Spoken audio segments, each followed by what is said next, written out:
examples of factorising by groupings for quadratics. We're going to start with a simple example, which is this first one here. We're going to factorise this quadratic. So the two factors that I have of 10 that add to 7 will be 2 and 5.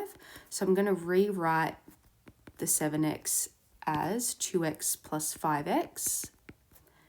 Then I'm going to take out the common factor of x from the first two terms.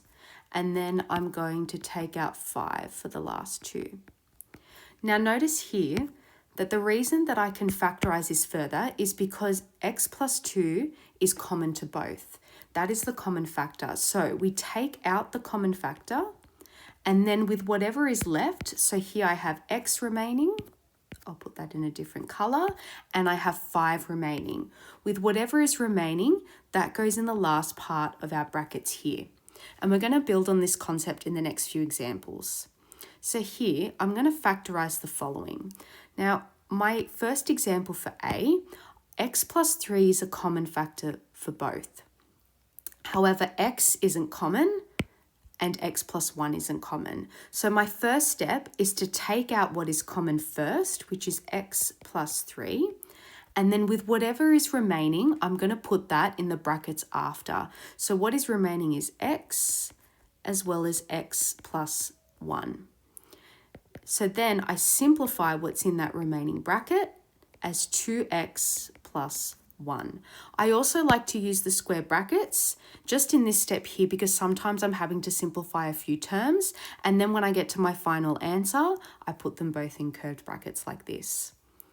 My next example here, x plus 3 is still a common factor, except this time, instead of having a single term at the front, I have 2 terms here and I have 2 terms here.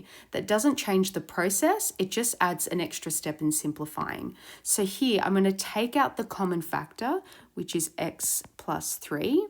Then in the brackets, I'm going to put whatever is left. So what is left is x plus 1 plus x plus 5. In my next line, I have x plus 3, and I'm going to simplify what's in the final bracket, which is 2x plus 6. Now moving down to these examples here, again, I have x plus 3, but it's x plus 3 squared, which is the common factor.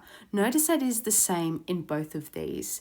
And here, x isn't common, and 2 isn't common. So the first thing I'm going to do is I'm going to take out the common term in green, which is x plus 3 all squared. And then what I have left is x plus 2.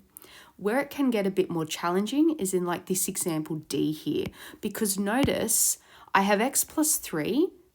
However, 1 is to the power of 5 and 1 is to the power of 4. So the common factor is going to be x plus 3, and I'm going to take the lowest power, which is going to be 4.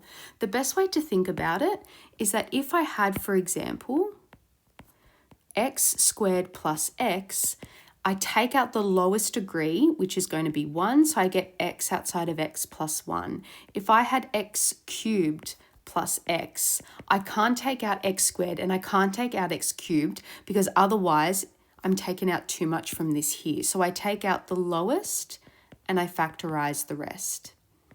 So that's what I'm going to do with this example here. I'm going to take out the common factor, which is x plus 3 to the power of 4. So I have x plus 3 to the power of 4.